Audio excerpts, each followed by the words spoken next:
good afternoon, good evening, wherever you are in the world. This is REGANELITE here with another episode of the Snowflake's Viewpoint, episode 32. I'm just going to double check. It is 32. Yes, it is. Episode 32. How is everyone doing today? I hope you're all doing well. I'm just going to get a quick look in the chat. I'm just going to say hello to those who are here. Pedulous is here. Good evening. Bonjour. Pedulous, hope you're doing well. Greetings from New York, says Colin Thompson. Good to see you, buddy. Hope you're doing well there. Hugh is here as well. Good to see you, Hugh. Jal is here. Jal from Portugal. Good to see you, buddy. Hope you're doing well as well. Number 3 has just arrived as well, guys. Make sure you check out Number 3's YouTube channel and Hugh has his own YouTube channel as well. Do check out both their YouTube channels as well, guys. So I hope you all had a good week, and I had a bit of a meh one, as you guys may or may not have known if you wasn't paying attention. So obviously I had a monitor crisis where my monitor stopped working, and I actually had a replacement monitor already.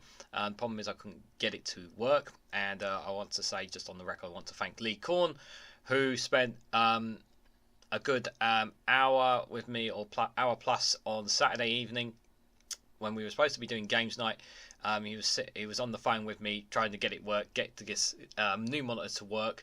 So I've had to adjust all my adjust my camera settings and my screen scene settings and everything, because I'm using a different monitor than I normally use now. So it's a little bit different. So it's a little bit different to me, but to you guys it's normal. But to me it's a little bit different there. But luckily I also got an episode of Regan's News Round, which was great as well. I got out for you guys yesterday as well, because we didn't have anything planned. So Simon says 55 is here as well. Good to see you, buddy. Hope you had a good weekend. Ben Shaw is here as well. Good to see you, buddy. Myself and Ben Shaw was jamming to music on the music night yesterday on the Discord community. So we do that once a month. Once a month I host a music night on the Discord community. If you guys ever want to come and hang out with us on that, you really should. It's great, a lot of fun, because all you have to do is you join us in the voice chat, and then all you have to do is just pick out a song from any song off YouTube, and I'll play it for everyone to listen to, and that's it. We just listen to music, and it can be any song that you want.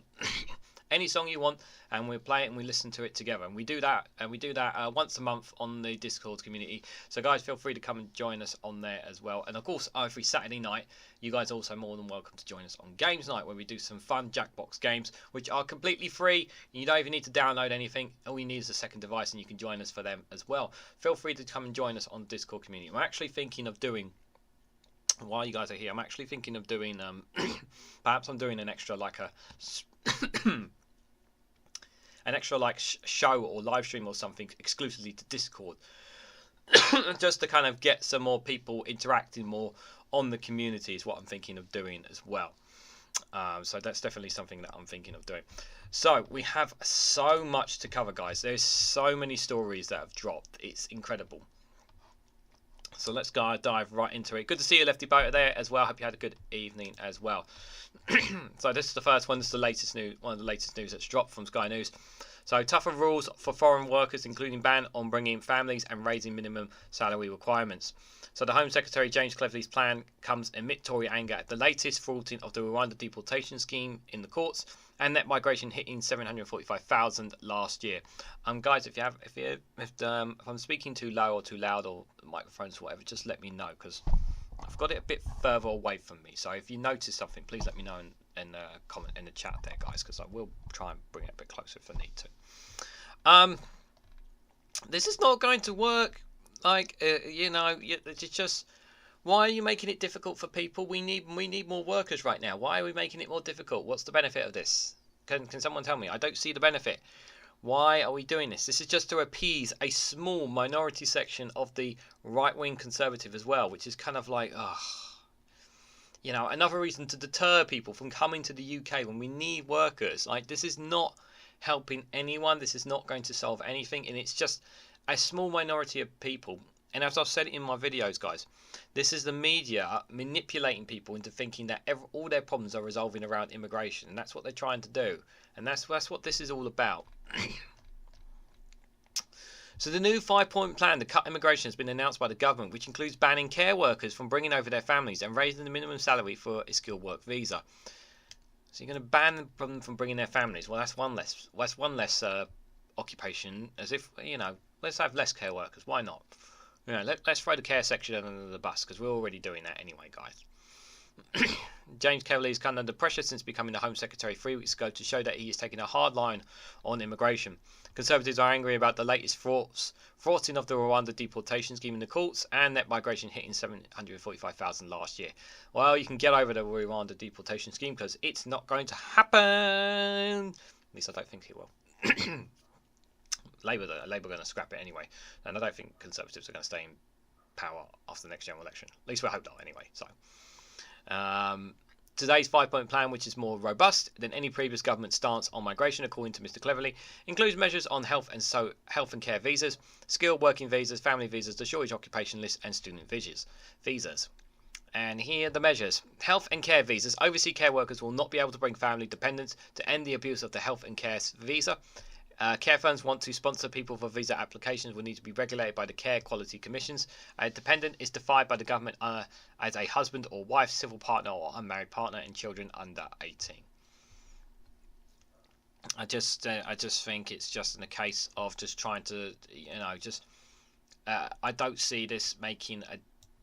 Just feels like it's more suppression stopping people that we need right now in coming to this country. Zoe Gardner said it herself on the Sunday Roast, guys. We have one of the lowest migration intakes in the whole of Europe. One of the lowest. It's really important to emphasise that. Is there a Discord link? Yes, there's one in the description, number 3. There's one in the. It should be one in the description, my friend. It's just another, again, distraction from the real problems: cost of living, NHS. You guys know it. We talked about this before. It's just, this is not a priority. This is a issue, but it's not the number one issue that the vast majority of the British public have.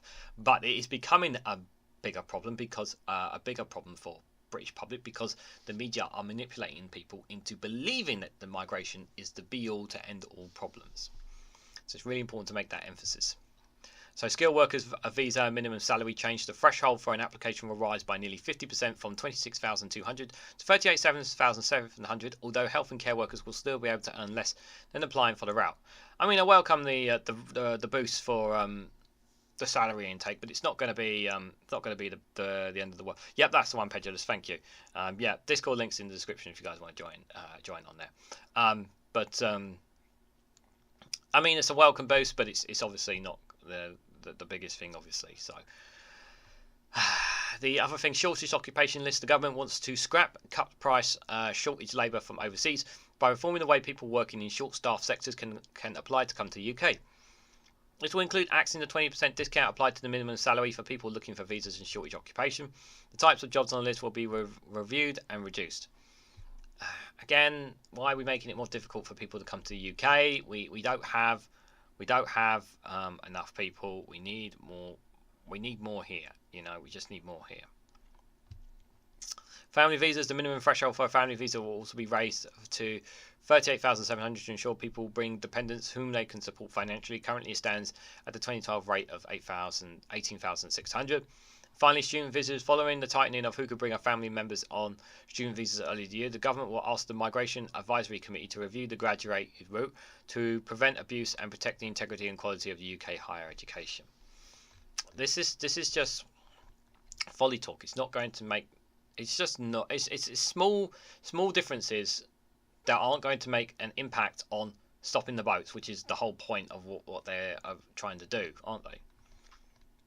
So, Home Secretary knows he needs to sound tough on migration.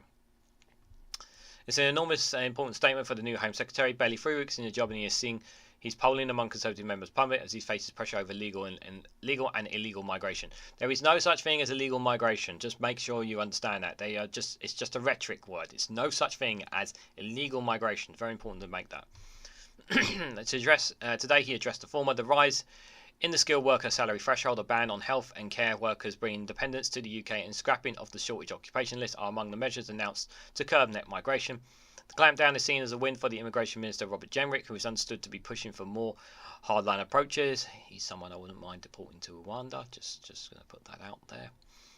Discomfort in the party has been palpable after the net migration figures for 2022 was revised up to 745,000 last month. The 2019 Conservative Manifesto pledged to bring down net migration. Boris Johnson talked about cutting the number to 250,000. Yeah, how's that going? All right, we're nearly 500,000 past that. 500,000 more, isn't it? Will today's statement make a difference? The Home Secretary said the package and existing plans to reduce student dependence will mean that more than 300,000 people who come to the UK last year will now not be able to. But there are still questions like how different the immigration salary discount list will actually be from scrapping shortage occupation list.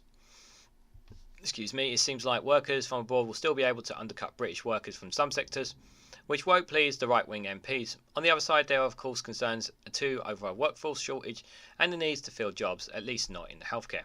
Today we saw a significant statement on illegal migration. A new treaty with Rwanda could come as soon as tomorrow. Yeah, keep talking about that Rwanda thing.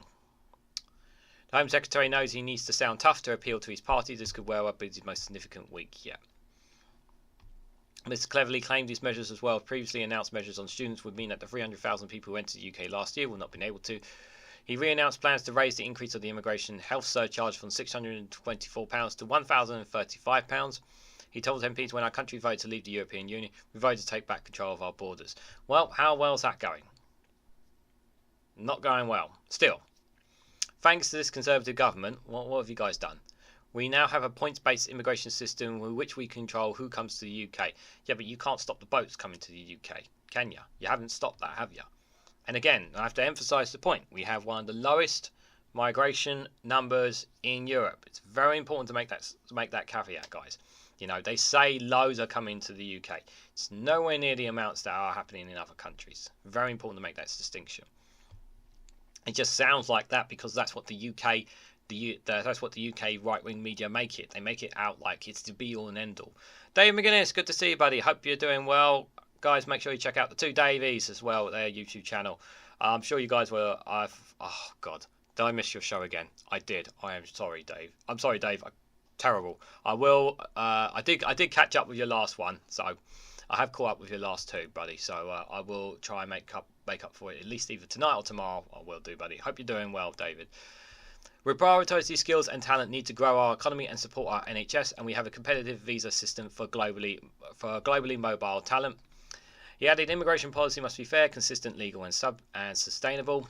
Asked by Tory MP Damien Green how many care workers are expected to be disillusioned by the removal of family dependents from their visa, Mr. Cleverly said it was not estimated that fewer people would be working in the UK health care sector, hoping domestic supply can fill any gaps. What domestic supply? We don't have any domestic supply. We don't have a domestic supply. What domestic supply are you referring to, Mr. Cleverly? Cleverly not so clever here. The Home Secretary told MPs their plan aims to stop approximately 120,000 dependents coming in on health and care visas. Yvette Cooper's later Shadow Home Secretary said the statement was an admission of years of total failure by the government, claiming that the Rishi Sunak is crashing all over the place and reversing policies he introduces. He pointed out that Labour had called for the scrapping of the 20% discount to the shortage occupation list previously. Sky News understands that Labour is not planning to object to any of the measures announced today if they require a vote in Parliament. UK Hospitality, a trade body for the hospitality sector, said the changes would have stopped 95% of the 8,500 visas granted for chief and managers last year, which would have worsened the hospitality business that they are facing. Well, I'm like, Labour don't want to take a different stance, you know, because they don't want to upset the right wing. They don't want to upset the wrong kind of people. Ooh, we can't upset them. No, of course. You know, we can't upset them, guys. Really important. No. Labour have to keep clean nose, obviously. But what I think on these is it's just not fair. Like, we need more workers, and this is only going to make things worse for us. James Cleverly talking tough, but is he really going to make a difference? No, I don't think he's going to make a difference in the time between now and the end of the year. Because that's what the target was, wasn't it? It's to try and get things done to the end of the year, aren't they? Ah, dear. Right. I'm gonna switch it up a little bit, guys. Oh no, don't play it just yet, guys. It's hard enough for people to get past immigration, guys. But how do you feel is it trying to get past Northern Ireland's immigration? Let's have a listen, shall we? Before granting you entry to Northern Ireland, I just have a few simple questions. Aye. So what is the massive shipwreck Northern Ireland is well known for? Brexit. Aye. What in Northern Ireland has been stamped on with excessive force? The Giant's Causeway? Aye. What is the umbrella term used to describe the political unrest, decades of violence and religious upheaval that took place here in Northern Ireland? Game of Thrones. Aye. In what season are the highest temperatures reached here in Northern Ireland? Marching season. Aye. What is the tallest building in Northern Ireland? The Larne Bonfire. Aye, for a while. Which Northern Irishman is responsible for single-handedly dismantling multiple terrorist organisations? Liam Neeson. Aye, good man. Which Hollywood celebrity once threw his driver into a lake in rage? Rory McIlroy. Aye. When a murder occurs in Northern Ireland, who is inevitably involved? James Nesbitt. Aye. What do the majority of Northern Irish people now wish to see reunited? The European Union. It's been a while. How many days of paid leave are Northern Irish politicians entitled to? 365. How about that? What is the difference between an Ulster fry, a full English breakfast and a full Irish breakfast? Nothing. Aye, all. Which controversial figure depicted in Belfast murals terrorised British defences throughout the late 60s and 70s? George Best. Aye, some man. And finally, there are many flags here in Northern Ireland, but which is the correct one? Oh, I'm only gagging you. Go on, get out of here. That's what it is. Yeah, that's what you got to go through, guys, if you want to go to Northern Ireland. I'm just going to put that down there for now.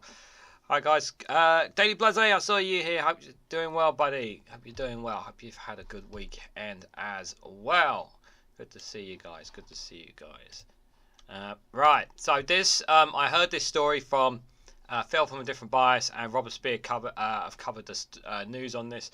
I have not directly covered this, but I did find an article. I was really looking hard for an article on this, but I really wanted to talk about it. And this is from the Huffington Post, guys.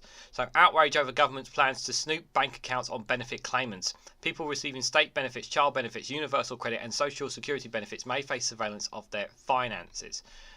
The government is looking to extend its powers so that it can inspect the bank accounts of those who try to claim a social security benefit. It's part of the government's crackdown on fraud while also getting people back into work. It was first announced in November's autumn statement, and it will apply to everyone claiming child benefit, universal credit and state pensions. Benefit claimants will have their bank accounts checked on a monthly basis or even weekly to make sure they're telling the truth about their savings. And at the moment, the Department of Work and Pension has to individually request bank details if they think fraud is being committed. The government claims this measure will save £300 million a year by 2028 and 2029, as 5.4 million people are currently on out-of-work benefits. People cannot claim universal credit if they have more than $16,000 in their bank, and the government says it is losing £900 million a year by giving money to people who are over the threshold. I'm just gonna state the obvious here. This is surveillance, pure and simple. They have absolutely no effing right whatsoever to be able to look and access other people's bank accounts. I don't care what their reasons are. Saving £300 million a year, that's absolute nonsense. That is. This is about punishing those who are already struggling, those who are already trying to make ends meet.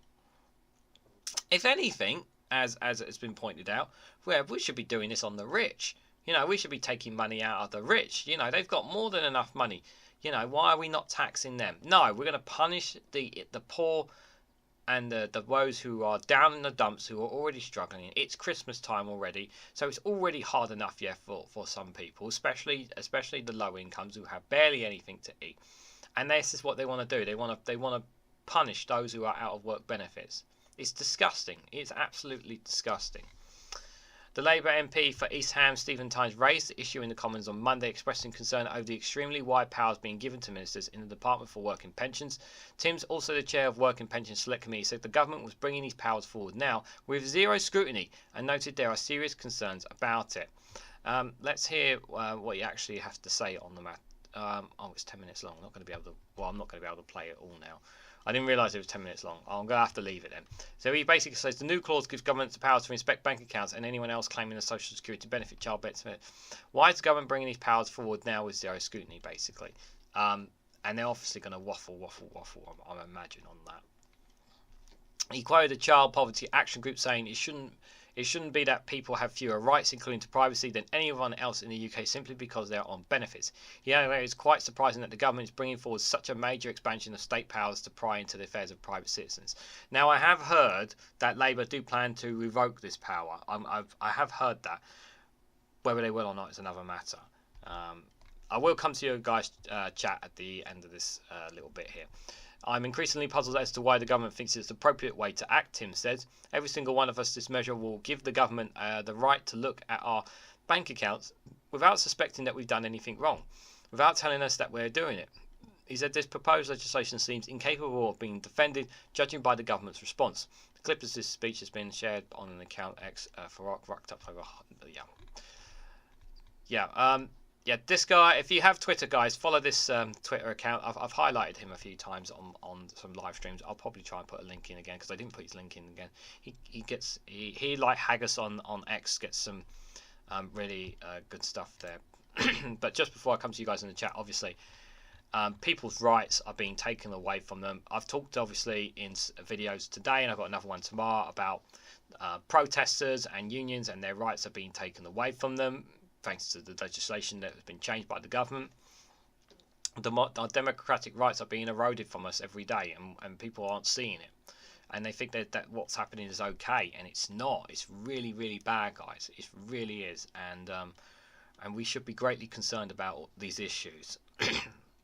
Right, I'm just going to scroll a bit up in the chat just to see what everyone is saying. Pedro says sound is fine here. Jal says no sound issues here. It's just a soft-spoken dude. Soft-spoken, oh, thank you. Good evening all, says Daily Blase. Good to see you as always. Jal says hit the like button. Yeah, if you hit the like button, it'd be greatly appreciated, guys. I'll do the usual plugs later. Don't need to do them right now. Life goes on no matter whatever, says Hugh. He said great stuff about Rwanda today on Daily Blase. Apologies, Daily Blase. I have not watched your videos today. I will watch them, buddy. Make sure if you ain't already a subscriber and you don't check out Daily Blase's content, please do at youtube.com/Daily Blase. Great stuff he does. Really, really good, important stuff. Yeah, very informative indeed. Have a little Honda in sorting out Northern Ireland in 1997, says Hugh.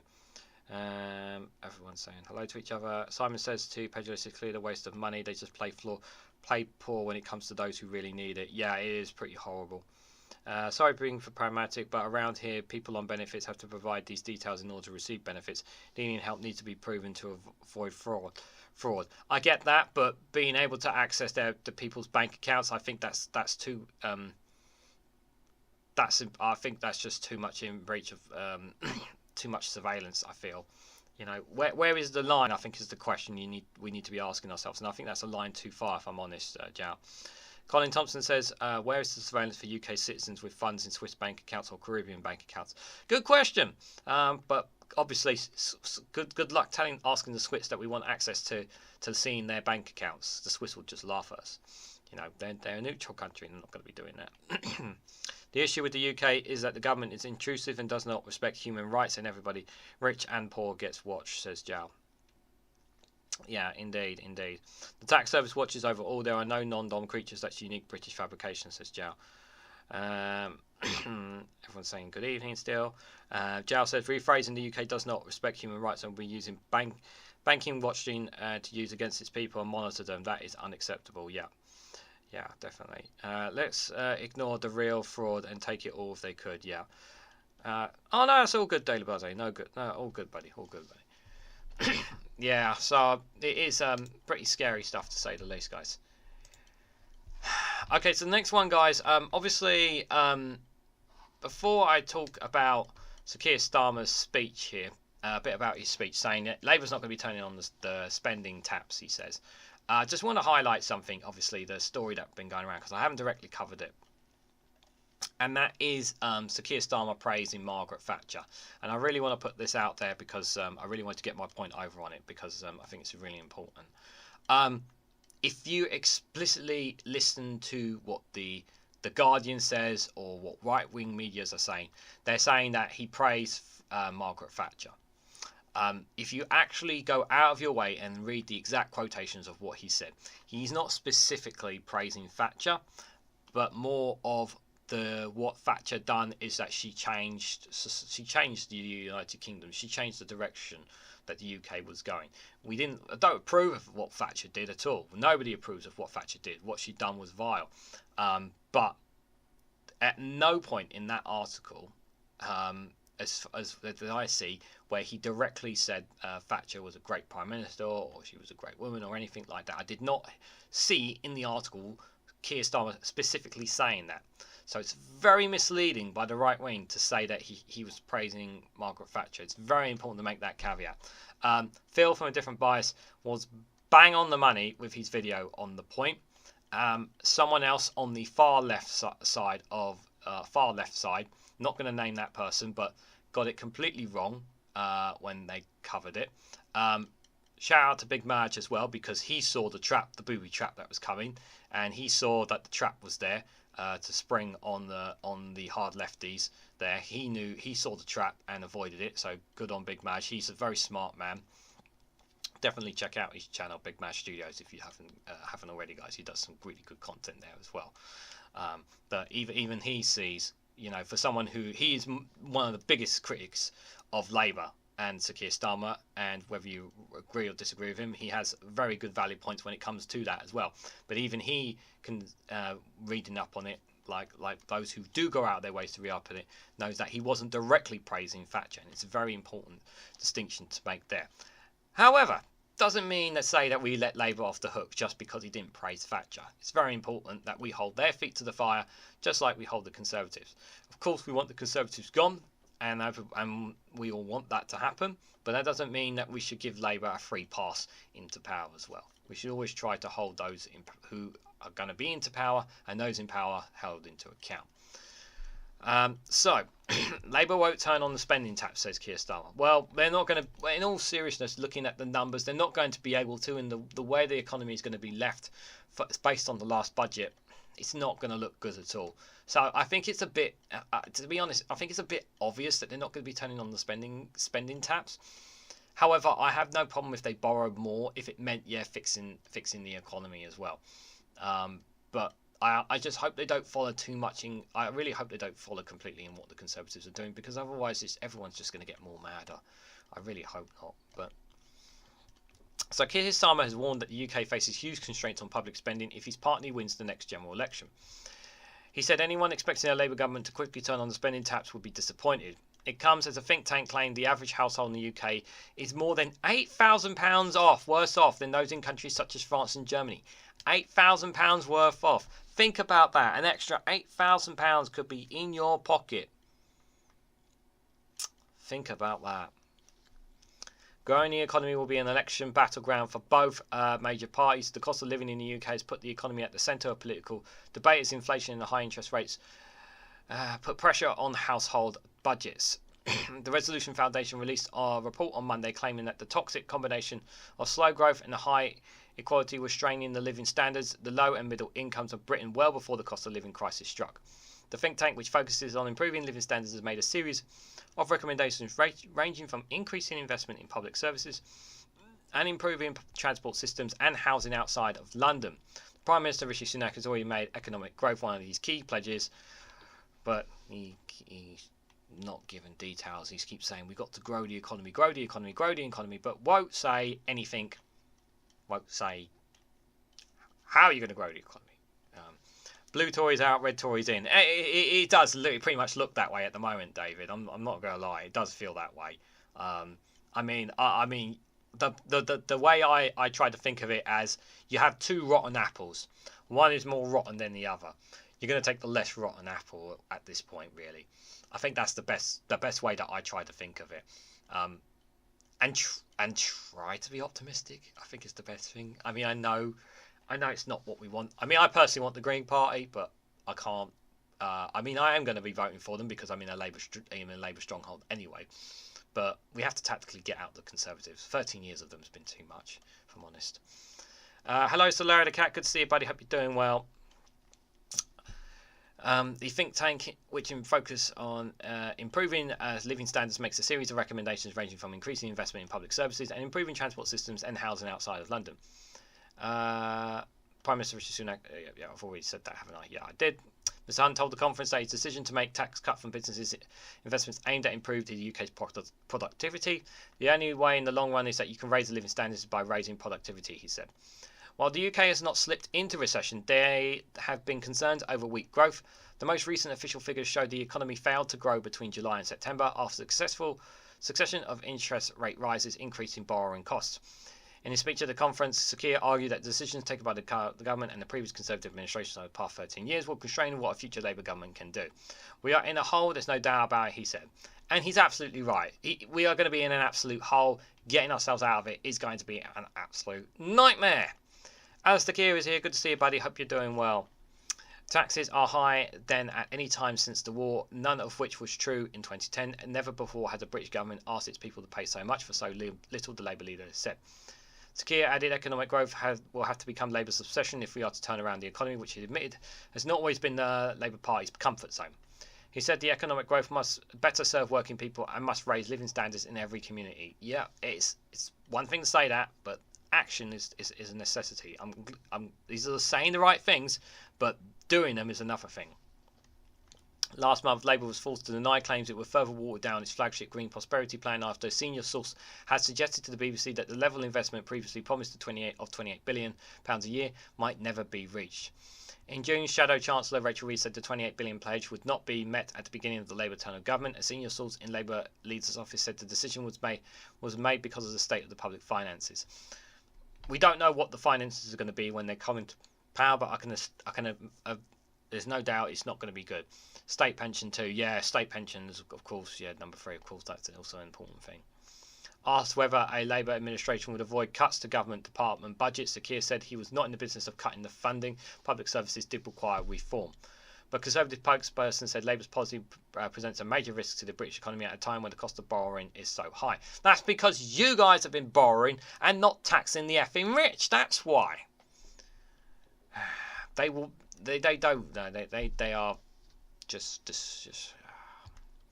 Sakir said Labour would be ruthless when it comes to spending every pound wisely and saying he was offering a counsel of realism, not despair. In steps with Mr Hunt, Sakir outlined plans which include changing restrictive planning laws to build more houses and infrastructure. We need more homes, we need more council houses, we need more social housing. We all need all that. We definitely need it. He declared Labour would secure a new deal to make work pay with increased mental health support, a fully funded plan to cut NHS waiting lists and to end zero-hour contracts, no more fire and rehire. A bold new act to stamp out radical injustice and a real living wage. The government has announced it will increase the minimum wage by more than £1 to £11.44 next April. It's like I've said before about the minimum wage, it's a welcome move, but it's not going to make a difference to people's pockets in real terms. But the government forecast of the Office of Budget Responsibility, the OBR, has said living standards are also not expected to return to pre-pandemic levels until 2027-2028. Critics have argued for increased investment in public services, but the Chancellor argued that he inherited an incredibly difficult situation in the aftermath of former Prime Minister Liz Truss's tenure. Well, that's your political party. You decided to put her in. You put a lettuce in charge and she blew up the economy. I don't think you want declining public investment. I hope to get a place where we don't have to be, Mr Hunt told the conference. He said reforming the country's planning system as well as reforming the welfare system would help boost the growth economy. But his changes announced in the autumn statement will not prevent tax levels staying at their highest level on record as economic growth is forecast to be sluggish. It's just, it's a lot of talk from Sakir Starmer, but also in some of what he said there is also a lot of realistic talk as well. So we have to also be realistic about it as well, as hard as we as well as we don't want to there. So Larry says, did you see this is Zara Sultana's video posted on Mac's Discord? There's billions to be found if they tax the rich. Yeah, oh yeah, they're taxing the rich. Yeah, there's so much money there. Like this whole perception or fear that the rich are going to leave if they tax them, and I'll be like, okay, let them go, let them go. You know, let them go if they're going to go. That's all right. If you guys want to go somewhere else, you know, just let them go. I think. I have not seen the video, so Larry. If you send me a link on my Discord and either put it in the general chat or whatever, I'll try and get round to it. How does anyone get a fraudulent pension? Yeah, I don't know either. Yeah, I don't know either. Prejudice put the link there for Daily Blase's YouTube channel. If you can put up the Do Davies as well. If you can get that as well, Pedulous, that would be great as well for those who are not subscribed to the Two Davies. That would be greatly appreciated if you could do that as well. Yeah. Yeah. So let's get some very important news, guys. Some broken news has just come in, guys. Oh, so Dave McGuinness said, Sir Kid Starver ain't going to tax the rich. Yeah, everyone's going to be screaming at him to do so. The money is right there. The money is right there, and I just don't understand why at all. But anyway, let's get some real news, guys, from Broken News. Welcome to Broken News. In a shock move, voters are set to elect an incredibly similar political party to the one they elected last time. The Alternative Party promises real change and a new beginning, just like the last party did before they got elected. Our reporter has more. Yeah, as you can hear behind me, the excitement here is palpable as this country is on the verge of electing what had been the opposition party into power, which represents an overwhelming and seismic change to the very similar party which was elected last time. The opposition party says it represents a fresh new direction and the change the country needs after many years of rule from the party with a different name, but with pretty much the same type of people and the same type of policies. The new party has today published its Radical Manifesto for Change. They say they'll do the following: lower immigration if possible, or make it higher if lowering isn't possible; create jobs if creating jobs is possible, or no worries if it's not possible; clean up politics if that's possible, but not if it's not; lower taxes if possible, but not if not. The leader of the new party says the last party too often bowed to pressure from media, the banks, big business, paid-up political lobbyists and wealthy establishment figures. He says the new party will change all that and has checked in with the media, the banks, big business, paid-up political lobbyists and wealthy establishment figures to make sure that's all okay. There was a political storm recently after some members of the incumbent party defected to the opposition party, which the opposition party claims shows their radical new direction is definitely working. This soon-to-be elected party, which has a different colour flag but operates in almost exactly the same way as the ruling party, says it plans to begin in a centrist position before moving to an extreme position in a desperate attempt to cling on to power, before the other party moves to a centrist position to get elected, before they move to an extreme position in a desperate attempt to cling on to power, before the first party we were talking about moves to a centrist position to get elected, before they move to an extreme position in a desperate attempt to cling on to power, before the other party moves to a centrist position to get elected, before they move to an extreme position in a desperate attempt to cling on to power. And oh dear, I've gone cross-eyed. Back Are you getting all this, guys? I hope you're getting all this. This is really, really important. to you. Thank you. Well, although there is the promise of radical social change, Broken News understands that behind the scenes, the opposition party plans to maintain the status quo, protect archaic capitalist systems of oppression and wealth inequality, and preserve social hierarchies, as is the British way. What a lovely story. That's all from Broken News. You're up to date.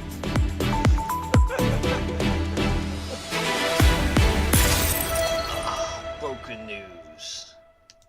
Make sure you get your usual Broken News, guys, at Larry and Paul YouTube channel, YouTube/Larry and Paul, with their usual Broken News, all the Broken News, guys, that you could possibly get in your life. Fantastic stuff as always from them. It is really, really good stuff, guys.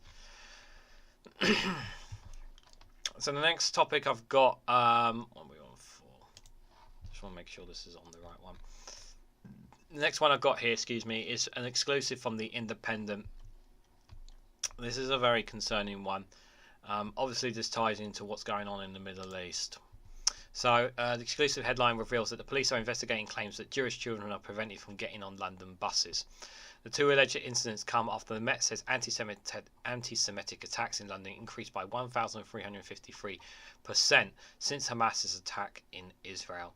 So obviously anti-Semitism is been pretty much on the rise pretty much everywhere, I'm sure you guys are fully aware, and it's so important that we stomp this out that we call this out, and whatever side, whether it's on Palestinians, Israelis, Muslims, whatever side of the spectrum, yeah, people who are just trying to live their lives, who are not involved in what's going on over there, should not be victimized and treated indifferently just because of their religious beliefs or their nationalities or anything like that. It needs to be called out, it needs to be stumped out, and people who do these need to be hit with the full force of the law. Pretty much it's as simple as that. But we're talking about an investigation that is claiming that Jewish children were prevented from getting on a London bus. Now, obviously, this is quite a big allegation to make. So, and I don't know the full story, so I don't know if it's the case of maybe it was the bus driver or someone on the bus. But we'll read into it and just see what it unfolds here. But worrying signs, obviously, to say the least, guys. So the police are investigating claims that Jewish children have been prevented from getting on buses in London. In one incident, several Jewish schoolboys were waiting at Illigan Road's bus stop in Stamford Hill, North London, and signalled for it to stop. The driver initially slowed down but then continued without stopping, the complainant said. It is claimed several passengers were encouraging the driver's alleged actions, making anti-Semitic remarks and expressing their gratitude for the bus not stopping, the Met Police said. The incident is said to have had occurred around 8:05 on the 76 bus going towards Waterloo on the 26th of November. This is despicable. I hope this is just a one-off thing. I hope this is just something like, it was the bus driver intimidated, or was like what would make someone want to do? Why would the bus driver do that? And the thing is that the driver's going to get caught out if he intentionally did it, which is obviously what this appears to be. There are CCTV cameras on all London buses. Everything is recorded. Everything that happens. So when this happened, obviously they were going to be looking at the footage, and then they'll find out. Obviously, they'll be looking at the footage and be seeing, well, what the driver exactly did and what his reactions was, because there is CCTV footage of obviously of the driver as well, and how he reacts and all that kind of stuff. So you have to be really careful as a bus driver. It's be interesting to say the least. The alleged incident was reported to Sommerund, the Jewish Community Safety Patrol, and to the Met Police by a passenger who felt threatened, intimidated, and shocked and scared. And he was the only Jewish person on the bus at the time. He said he was angered by the apparent complicity of the bus driver and other passengers, a Shonneman spokesperson said. A similar incident is said to have taken place 3 days later on the 318 bus on Ravensdale Road at Hackney around 7:40 p.m. A 13-year-old Jewish girl reported her bus initially slowed down for the Jewish boys putting their hands out for it to stop. She claimed the driver then rapidly accelerated and did not allow them on. At the next stop, a non-Jewish Londoner was permitted on board, suggesting discriminatory behaviour by the driver, the complainants claim. Transport for London said it was taking the reports extremely seriously, adding, "We do not tolerate any forms of discrimination in our network." I hope they do look into all the footage of these alleged incidences. Comes after the Metropolitan Police and anti-Semitic attacks in London increased by 1,353% following the outbreak of the Israel-Hamas conflict on the 7th of October. Chanam Hoffler, the chief executive of SHOM, described children terrified to go home from school or to use public transport, as he said.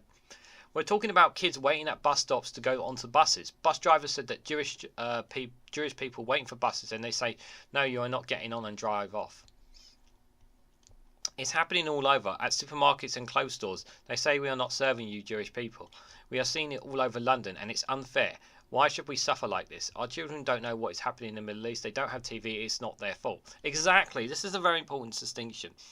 But we also have to remember here, and while right now they're talking about specifically here, right now it's very important to highlight this, guys. While this article here is talking about Jewish kids and Jewish people being treated differently, and rightfully needs to be called out, same must be said for the other side. Same must be said for Muslims, for Palestinians, for those who are not participating in it at all. They are also experiencing this, but I'm pretty sure they're not getting they would not be getting the same coverage as obviously when it comes to the Jews. It's very important to make that distinction, guys. Very important. Just because we're hearing this about Jewish kids doesn't mean to say that this is not happening on the other side of the spectrum. I say other side, it's not really the right word, but whoever it is, it's not right in any way, shape or form, and it needs to be called out. It's really important. We receive phone calls every day from my 24/7 hotline asking if it's safe for my children to go to school, go to the parks, or even go to hospital appointments. We have to say it's business as usual. Just be aware of your surroundings and notify us of something loose, suspicious. I covered a story a while ago about how a mother covers certain identities of a Jew for a schoolgirl going to school, because if they show that they're Jewish, they're going to a Jewish school, they could get bullied or basically potentially assaulted or whatever, just because of them being a Jew. It's just despicable. Mr. Hostenkai said the number of hate crimes reported in these organisations has rocketed in recent weeks, as he fears an incident will start with shouting but spiral into far worse. He said, we've never had so many hate crimes in 1 month. Usually, on average, it's 3 a week since October the 7th. Sheldon has reported 84 hate crimes. We're not talking about the nationality. This is happening just around Stamford Hill neighbourhood. This is just one neighbourhood, guys. 84 hate crimes have been reported. That's just one neighbourhood. We are Choloriti Orthodox Jewish people. We are an easy target and we are vulnerable. Our greatest fear is that we start with shouting, but it doesn't end there and somebody will get hurt. A Scotland Yard spokesperson confirmed officers are investigating the bus incident at Hackney. It is alleged that the drivers slowed down while approaching bus stops where children were waiting before speeding up without stopping. The spokesperson said on both occasions it suggested that the children were obviously Jewish based on their appearance. It is alleged that during the incident, one other passenger on the bus made anti-Semitic remarks in support of the driver's actions. TfL spokesperson added, we do not tolerate any forms of discrimination on our networks or take any reports of these extremely seriously. We're investigating these reports and we would urge anyone who had any experience of discrimination or has any information about these incidents to report these to us or the police so they can be investigated there. I'm just going to put this on there as well. Information calls will be provided by Crime Stalkers. You can anonymously contact them if you come across it on 0800 555 111. That's for the UK guys if anyone wants to know there. And there's other information there as well if you need to as well. Obviously, I did be sympathies with the community there and anyone there going through that. But again, I just want to highlight again before I come to you guys in the chat, because it's really important to make this point, that while it's highlighting here about Jewish children and Jewish people here, we have to also remember that Muslims, Palestinians, other people with ethnic backgrounds are also being treated indifferently, and it's also important to highlight that as well. It's very, very important to make that distinction, and I'm sure you guys will agree with me. It's important that we call out both sides of this. Pedro, just want to say thank you, buddy, for providing all the links for you. I really appreciate it. I am seeing you doing that, buddy. Thank you so much. I really appreciate that. I'm just going to scroll back up. I think I've missed quite a bit here. How much further off have I gone? I'm going to go as far as police stay on the way, so I predict a long wait before the next general election, says number 3. I will have a look, because I am on Max's Discord, so I will have a look for it, so Larry. It's on my, I need to remind myself. On the first day of Christmas, Rachel Rees gave to me a budget with no new money, says Colin. Oh, that was a good one. That was a good one. If you ever want to visit True Scotland, I recommend you visit Hawkwood for a long weekend, truly. Oh, yes, the no. Remind me of that, because Scotland is definitely somewhere I want to go on my bucket list. There's lots of places in Scotland and Wales I want to go and visit. The important thing to remember is when considering the growth of the UK is the loss of value of the pound. Sites like Trading Economics and World Bank values in US, and so that is included, says Pedulous. Yes. What concerns me more is being Blair on steroids, says number 3. Colin Thompson says a lower pound should mean higher exports and some stimulus on Brexit. Yeah. Jal says how easily people let themselves get politicised is impressive. Here I was thinking we had let all this ball back in the excess 1300s, yeah. But without manpower and stimulus trade lines, a weak pound is useless, in reply to Colin Thompson, says Jal there. Just widespread ignorance. Ignorance is number 3. UK can trade easily with Zimbabwe, says Colin. I don't know if that's going to make the economic growth and money that we need since we don't have the best deal with the European Union. But well, we could get a deal with Zimbabwe. Just Let's not forget Mongolia, says Solari the cat. Oh yeah, Mongolia, definitely. Good shout out to Mongolia, says Solari. I'm joking, of course, obviously. We do want to secure trade deals with many partners as possible, but are they going to make the biggest difference? We need green, for God's sake, says number 3.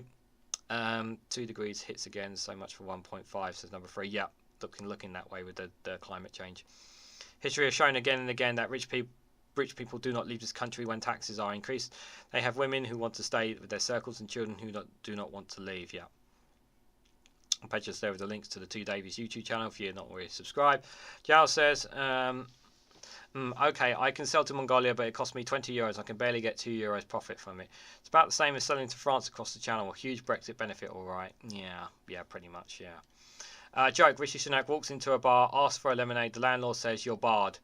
He's an Indian Sikh, a turban and all. Okay. I'm not good with... I'm sorry, Hugh. I don't...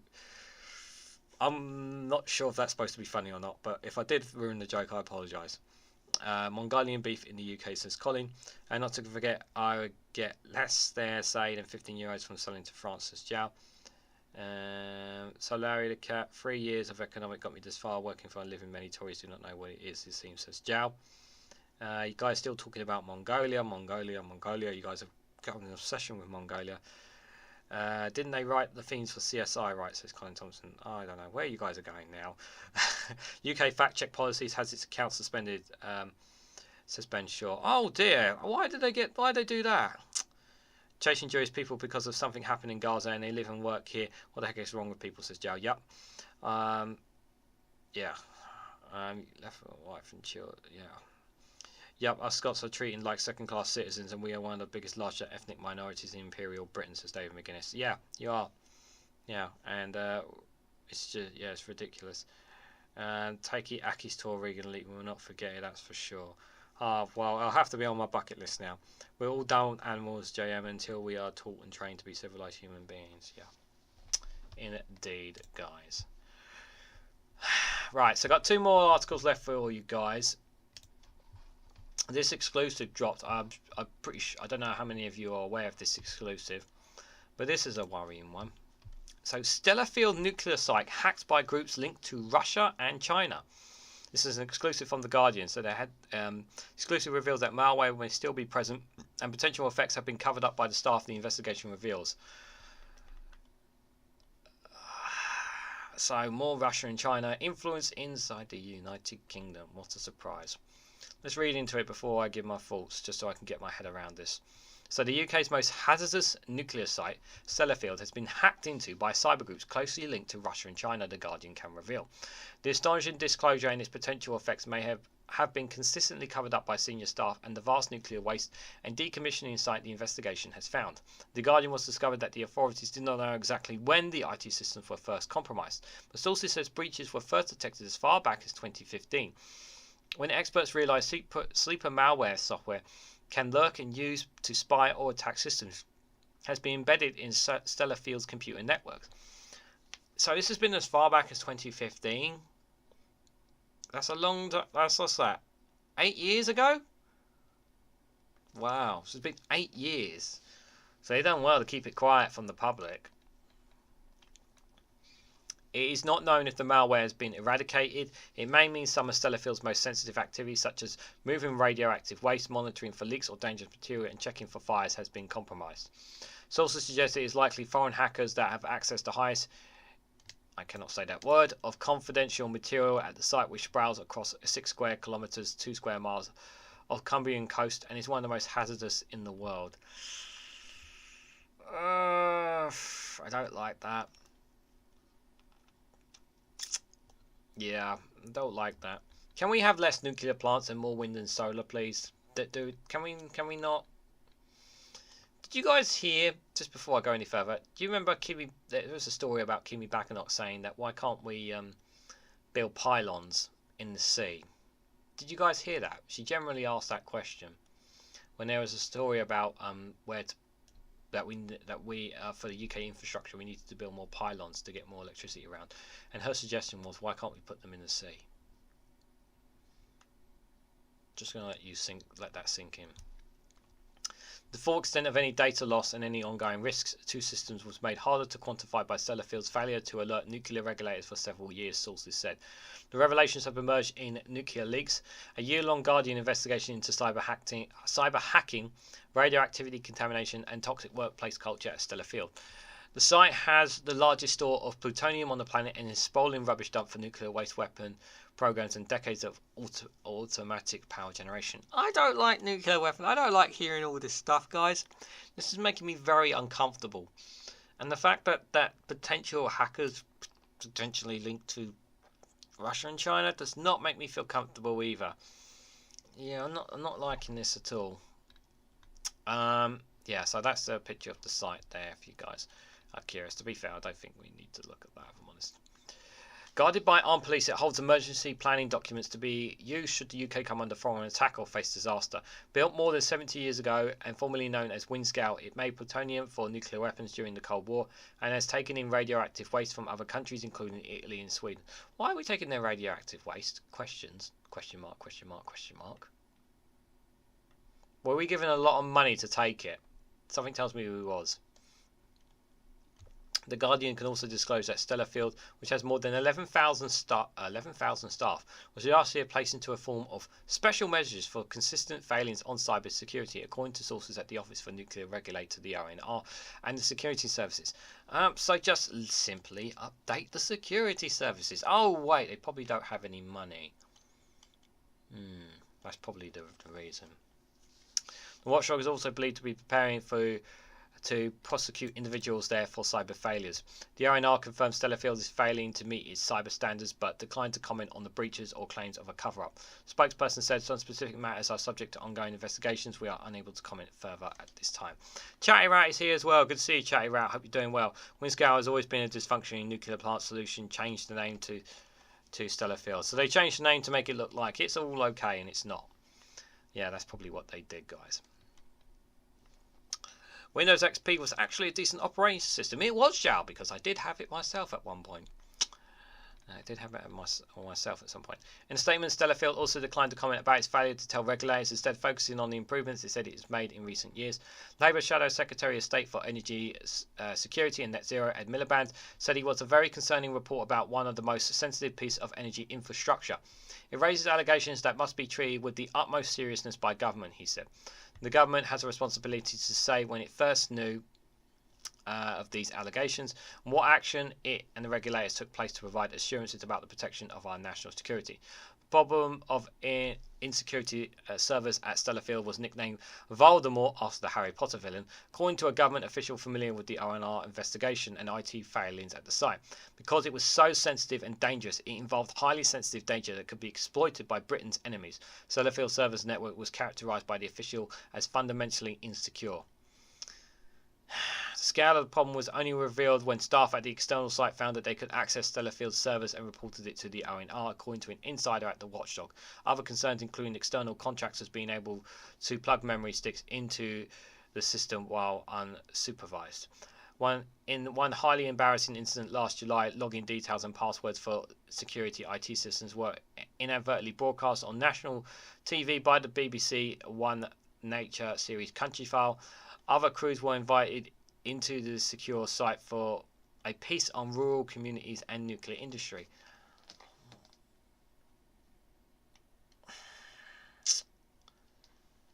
Oh dear.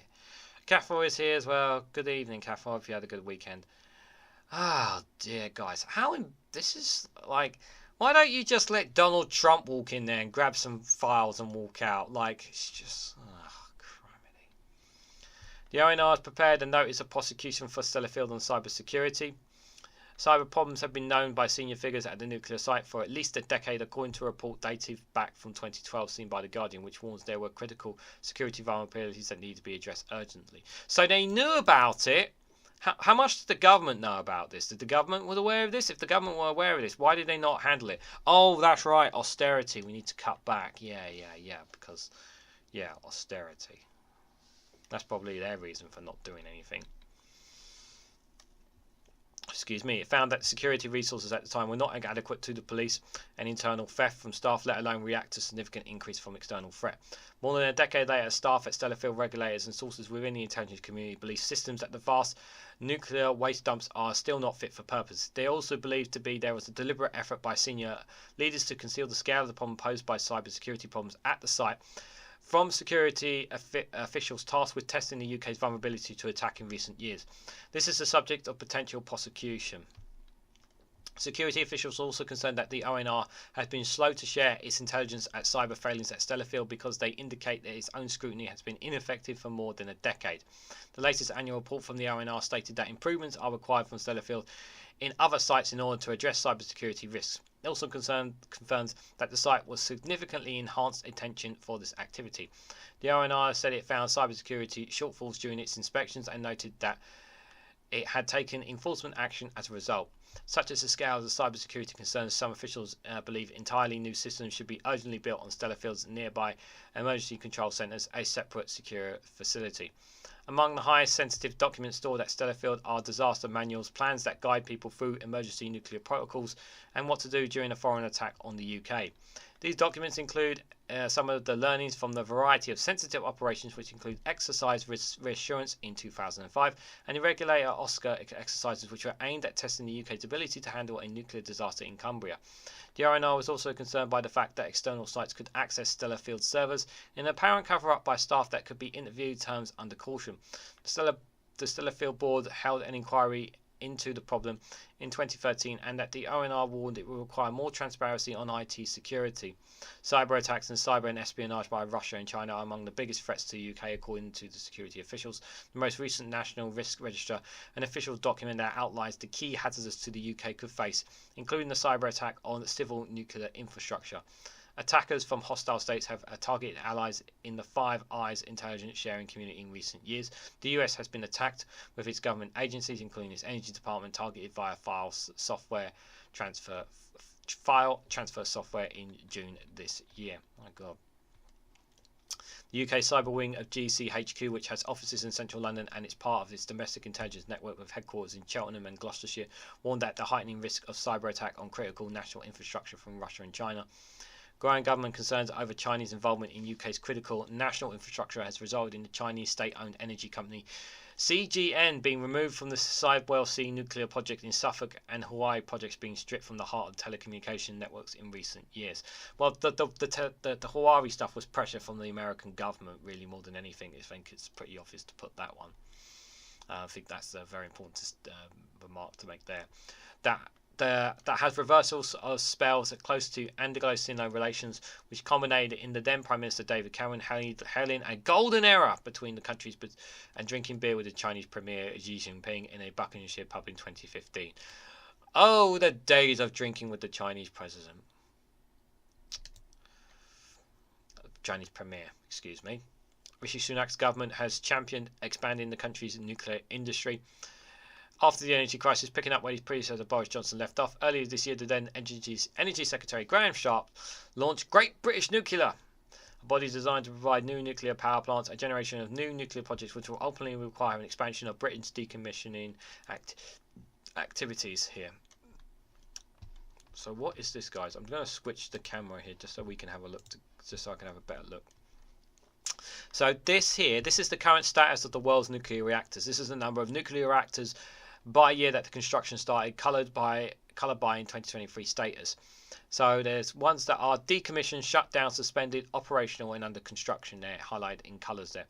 So you can see from the 1950s to 2010 how much has obviously been shut down and changed there. That's obviously Europe and Central Asia there. There is obviously still some, obviously the grey under construction there we've seen there. But obviously a lot has obviously changed since then. North America, of course, not too much there. East Asia and specifically, so there's been a lot of investment obviously in nuclear power from East Asia and Pacific. There you can see obviously things have changed. It's quite a contrast to North America and Europe there. You can see there in that graph, they're quite fascinating to say the least.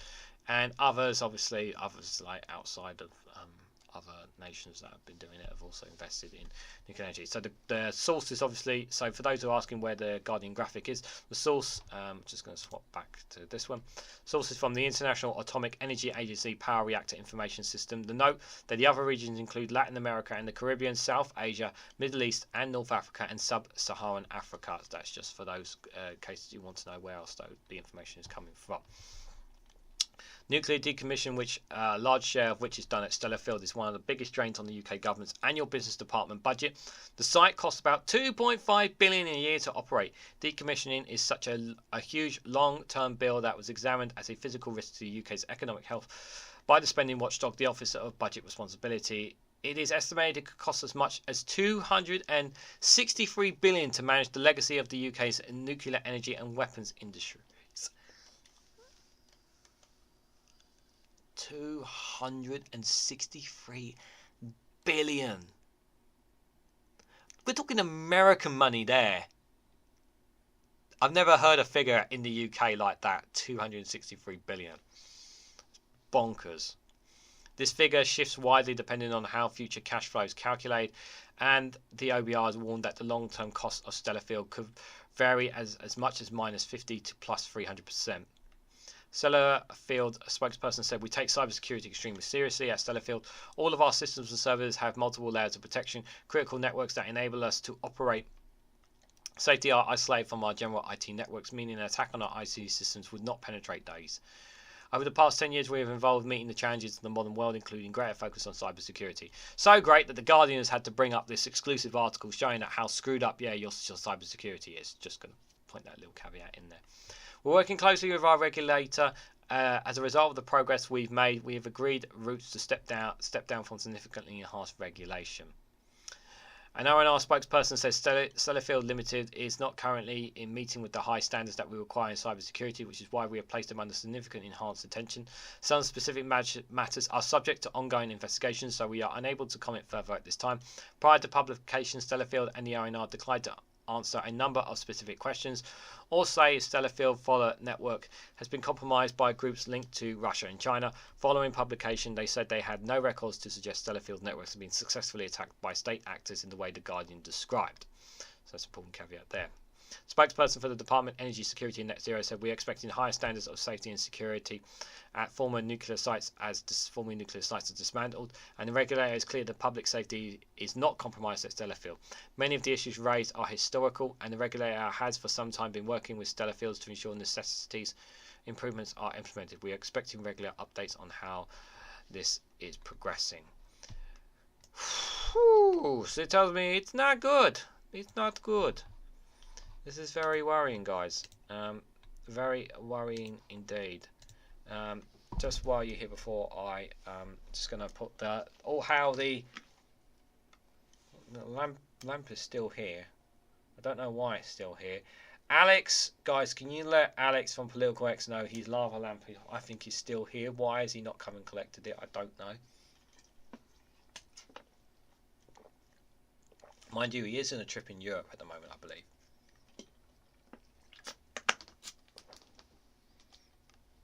And of course, the orb is still present as well, guys. The orb is here present. So, right. So, what are you guys saying in the chat? Because I have not looked in the chat in a while. I do have one more article. I am going to cover it, so we are going to go over time today, guys. So, if you can't stay longer, that's totally cool, guys. I'm just going to scroll up a little bit and see. Yep, read that already. Lefty Bow and Solari the Cat had to be Windows Visa. It's got to be Windows Visa. Windows Visa had more holes in the Chinese wall after Genghis Khan and could, says Jal. Windows XP was actually a decent operating system. Like most, I follow bans or suspended speaking facts on what's happening in Palestine, fuming that the only news I get to hear is so biased. When you need to silence people, it highlights a lot, says Ben Shaw. Yeah, I haven't been doing any content on Rumble. I haven't done any lately, especially what's been happening lately. So I do apologise if anyone who does see the content on Rumble. I touchscreen version of Visa was stuck. I've touched the touchscreen version of Visa. I was stuck with it. This is careful. Oh dear. But yep, put the link in there. Everyone's saying hello. Is everyone incompetent in England? Well, I live in England, so I must not be incompetent. I think you're not incompetent, Lefty Boater. For those in government, I would say you're incompetent. Jokes aside, nuclear plant software is definitely worth the trouble of updating Windows in due Bill Gates time all the time. Then says Joe. Yeah, it should be. Yeah. Glad in Scotland we have banned new nuclear projects. Good. I'm glad you guys have done that up there, David. Glad to hear that. He was on the toilet as per usual. Twampy, says Larry the cat. Okay. Someone started playing Candy Crush in the plant's computer and the nuclear turbines files out the window. Yeah, someone, obviously, Homer Simpson's probably sitting on the control centre, you know, sleeping on the job probably as well. I wouldn't, probably. I've been doing most of my room training recently. Just down if we were lucky. Lord Piggy Pond's doing backdoor oil deals at COP28 with private jet. Yeah, I haven't looked much at the COP28 if I'm honest. Alistair, I really apologise. I'm something I should be looking at. I have not looked at it at all really. I do apologise, guys. I'm not for looking at that. The nuclear scenario looks like it all sounds post-Soviet Russia, says Jao. Good evening, Mark Wilkie. Hope you're doing well. Hope you had a good weekend, buddy. Just even if folks I've been here from the beginning, I only just got rid of a visitor. That's all good, buddy. It's all good. It's all good. No worries. Everyone's saying hello. Well, the orb. 260 billion is about a month. It's about a month of a GDP, says Caffel. That's a lot. That's a lot. The orb is convening the lava lamp to orbitism. I hope so. I hope so.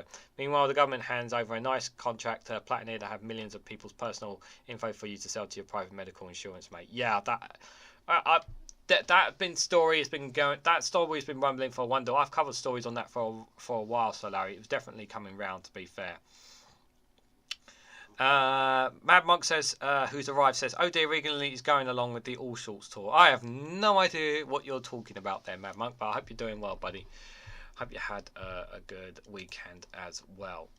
Right, one more story for you guys, and then we're going to wrap things up. Don't you worry, guys. If you can also, guys, just make sure, if you can, hit the like button, share across social media, hit the bell notification icon, and if you want to financially support me, you can do so by buying me a coffee or joining me on Patreon. Links are in the description. Just so you guys know, I do extra content on my Patreon, which you can get access to for free just by creating an account with Patreon and following me on there. I did another video today if you guys want to check that out as well. So last news story for you guys today. This is an exclusive from the Eye. The headline is Toothless sewage watchdog fails to visit 90% of toxic water spills in England. There has been a major drop-off on the in-person inspections of water pollution instances since the COVID-19 pandemic, with the Environment Agency failing to attend most cases.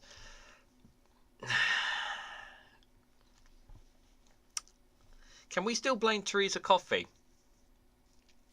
Who's the new Environment Secretary? I heard that person. Who is it again now, guys? Can you remind me who the new Environment Secretary is? Because I feel like, you know, whoever's gone into that role is not going to make a massive difference. So this graph here, this source is from the Freedom of Information request by Wildfish here. So this is water pollution instances reported to the Environment Agency versus the number of water pollution instances actually attended. So you can see here, this is from 2017 to 2022. So red is obviously incident reported, grey is ones that have actually attended. So in 2017, yeah, this was 2017. 14,619 were reported. Only over 3,300 were actually attended. Following year went up 15,713, but there was a bit of an increase in attendance. But still, about 12,000 or so, roughly, were not attended at all in 2018. There, roughly. 2019 went up again, 17,000. Again, another 2,000 more instances have been reported. 2019 there, nearly 4,000 have been attended, but still that gap is starting to get bigger there. You can see the gap is starting to get bigger and bigger. 2020, now obviously we have to take COVID-19 into account here. 20,000 instances were reported. Again, have to take COVID-19 into account. 20,092 were reported, so 18,000 were not attended there in 2020. Again, you have to take COVID-19 into account. That's really important. 2021, went up again. 22,653 instances reported. Only 2,500 were attended. Okay, we should be starting to come out of COVID here, so there should be a bit more fluids. And then last year, this is unacceptable. So there is less instances have been reported, 19,307. So it's dipped here, but only 2,060 were responded to. It's like they don't give an SHIT, doesn't it? So the Environment Agency failed to visit 90% of toxic water spills last year, including more than 60% of the most serious incidents the eye can reveal. The Freedom of Information data obtained by the charity Wildfish and shared with the eye shows there has been a significant drop-off in-person inspections of water pollution since the COVID-19 pandemic, despite an increase in the total number of incidents being investigated by the watchdog. Inspectors were rarely turning up in person to investigate incidences such as sewage discharges and pollution runoff from farms and motorways into England's waterways. Campaigners and politicians have told the eye that regulators were toothless and blamed the government for overseeing the decline of British rivers, lakes and coastal waters. They accused the Environment Agency of pretending pollution isn't there and called for a complete overhaul of the regulatory process of water. It comes as BBC's Panorama claimed that one water company, United Utilities, wrongfully downgraded the severity of more than 60 of its own pollution instances last year, and a move that saw the cases wiped from its official records.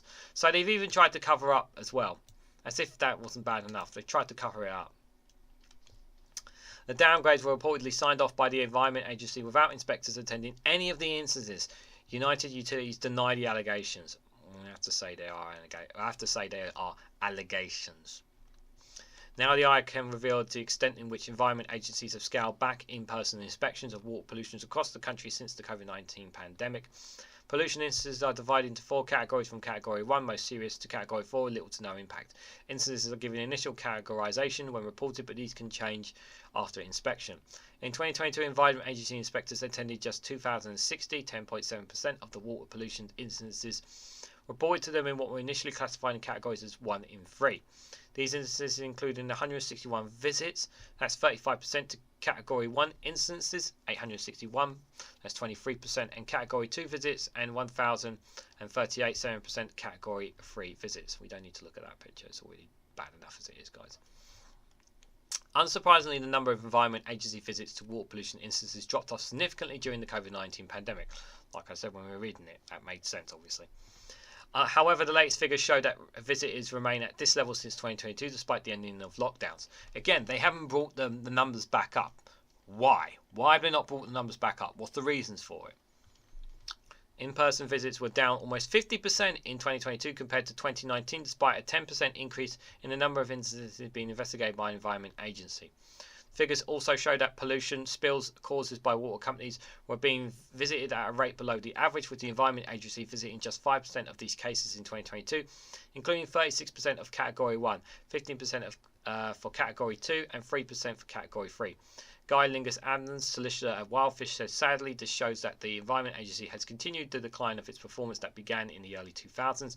You can't deal with pollution that's just pretending that isn't happening, refusing to see it. However, fault lines with both with agency managers, but also with politicians of both main parties who have hamstrung the agency with the regulators' code and other such deregulation nonsense over the years, starved of cash and refused to let it take on polluters to protect walled rivers, lakes and coastal waters. The very best you can say about the agency is now charged with presiding over the managing decline of the adequate environment in England. It comes as water companies continue to come under scrutiny for the amount of sewage being dumped into British rivers, lakes and coastal waters, with water companies reporting over 384,000 discharges of raw sewage in 2022. Water companies have been permitted to discharge untreated sewage into water bodies during exceptional circumstances when the pipes are at risk of becoming overwhelmed, but investigators have shown this has become a common practice now.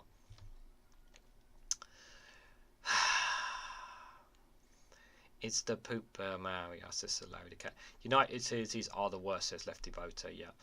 Cut funding on staff, yeah, pretty much. I don't get what this AC is pumping into our house and the appliance charge for DC. Why?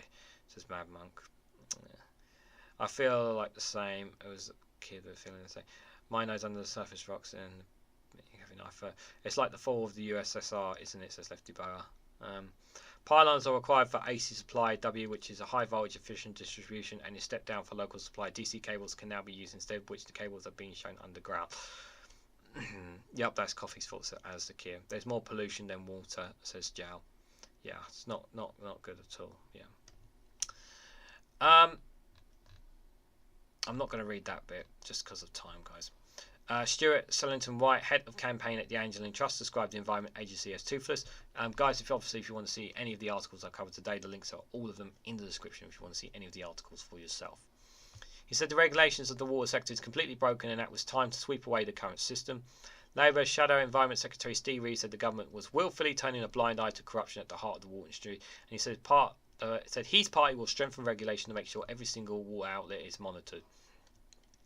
Labour will table a motion in the House of Commons on Tuesday and call on its government to give water regulators Ofwat powers to ban the payments of bonuses to water companies whose companies are found to cause pollution. Do you think the Conservatives are going to vote with the Labour Party, guys? Something tells me no. Why do you think that? Have a guess. An Environment Agency spokesperson said, "We take our responsibility to protect the Environment Agency very seriously." Ha ha ha, that's a good one. That's a very funny joke. And we will always pursue and prosecute companies that are deliberately obstructing or misleading.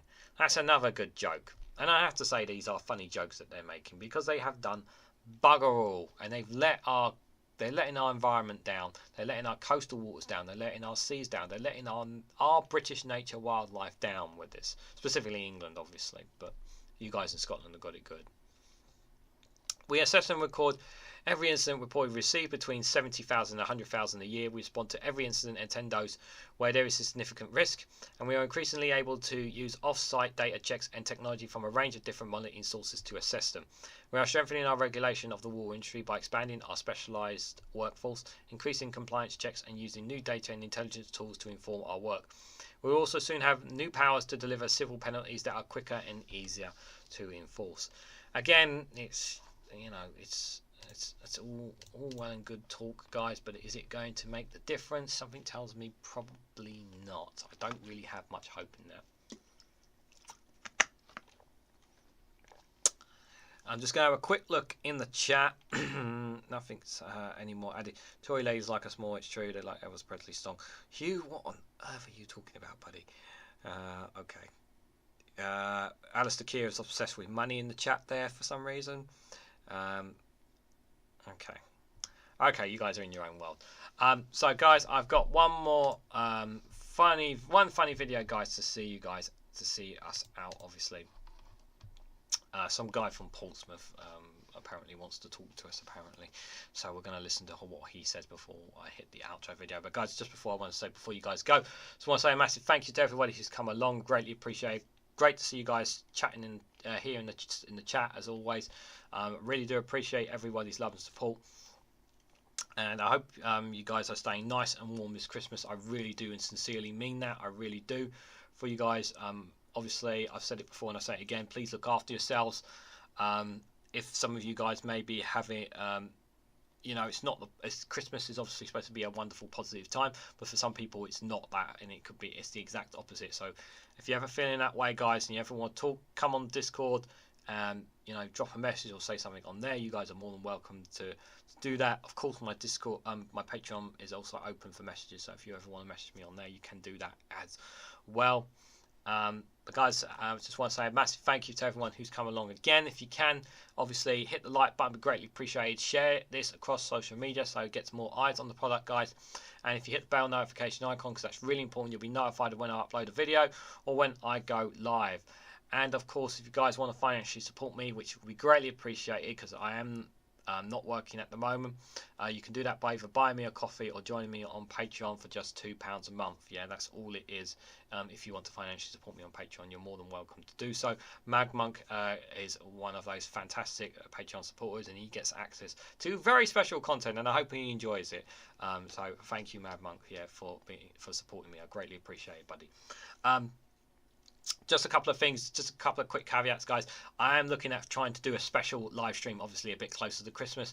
I'm looking to do maybe more of a positive live stream, something uplifting for you guys closer to it. Obviously, myself and Lee Cornwall want to do a Snowflake show special in the run up to Christmas. Obviously, we want to do that as well on that channel as well. I am planning to do another Snowflake's Corner. We didn't do one last week, but hopefully we'll get one done for you guys this week as well.